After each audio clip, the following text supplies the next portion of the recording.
You've pictured it. Be honest. The stairs fold down. The beige leather. The little bowl of fruit that costs more than your first car.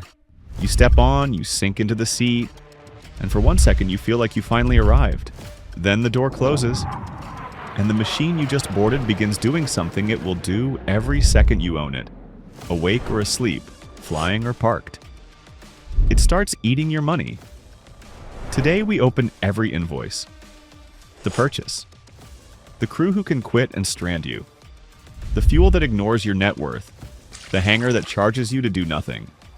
And one final number, buried at the end, that even the owners don't see coming until they try to sell.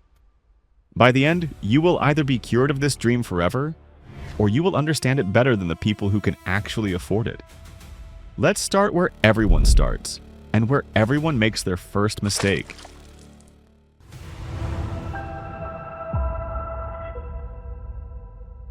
Buying the jet is the cheap part. Remember that. The market is not one price. A light jet, a Cessna Citation, a Phenom 300 seats a handful of people and runs $3 to $10 million. In this world, $10 million is the budget option. Mid-size, call it 12 to 20. Heavy jets that cross oceans, 30 to 50. And then the one everyone actually wants. The Gulfstream G700, certified in 2023, seats up to 19, crosses 7,500 nautical miles without stopping. Price, roughly $78 million. $78 million for an aircraft. Enough to buy the average American home almost 400 times. And here is the trap most people walk straight into. They obsess over this number. The big one. The scary one.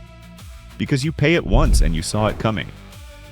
It's the invoices you didn't see coming that end the dream. Starting with the people you have to pay just to leave the ground, and why they can walk off the job and leave you stranded at 40,000 feet.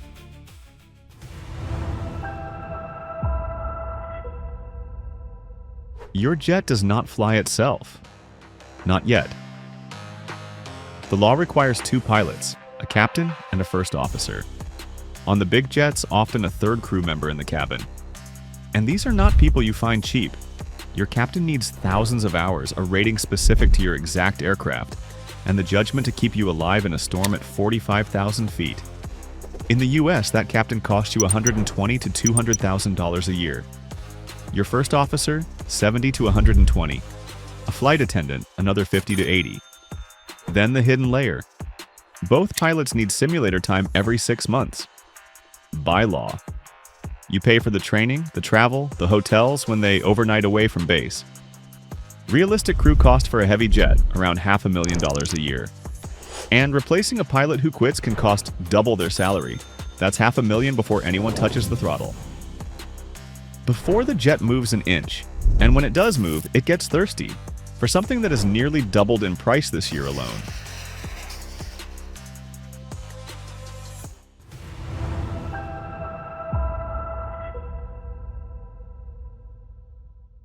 Fuel. The bill that never gets easier to look at. A jet this size drinks up to 500 gallons per hour. And in 2026, fuel stopped being a footnote. In May 2026, jet fuel averaged $8.57 a gallon across US airports, up more than $2 in a single year. Prices roughly doubled since February. Do the math on a single trip, New York to London and back, around 14 hours in the air. That is tens of thousands of dollars in fuel for one round trip. Fly 400 hours a year, which owners consider moderate, and you can burn through the better part of $1 million in fuel alone. And fuel does not care about your net worth. Every conflict, every headline, every supply shock, the number moves. You just pay it. You've covered the plane, the people, the power to move it. You land somewhere beautiful. You walk away feeling like a king. And the airport manager walks toward your jet with a clipboard. Because even standing still, this thing is more expensive than the hotel you're checking into.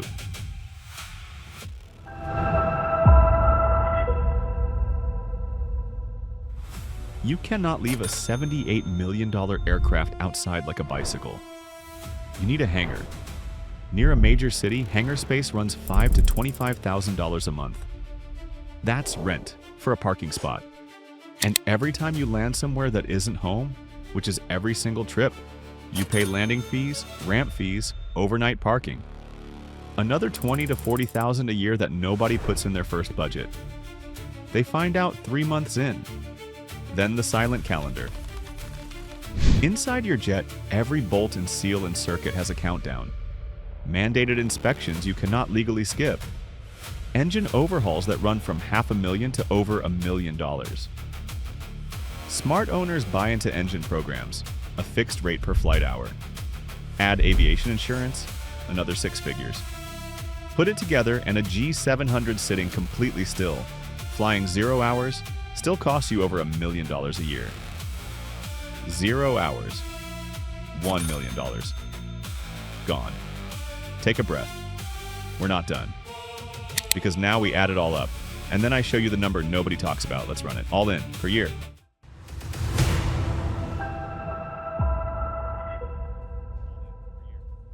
Purchase spread over 10 years, around $4.5 million. Crew, $500,000. Fuel, $800,000.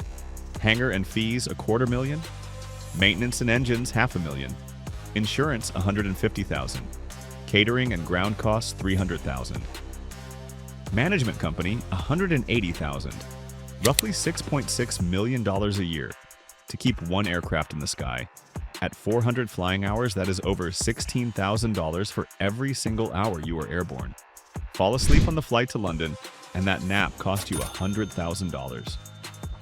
For context, a first-class transatlantic ticket runs around $5,000. Flatbed, champagne, and someone else owns the plane, fuels it, and insures it. The industry break-even, where owning finally beats chartering, sits around 200 to 300 flight hours a year, and some models push it to 400. Below that, you are lighting money on fire from a very comfortable chair. And that $6.6 million? That was the part you could see. Here's the part you can't.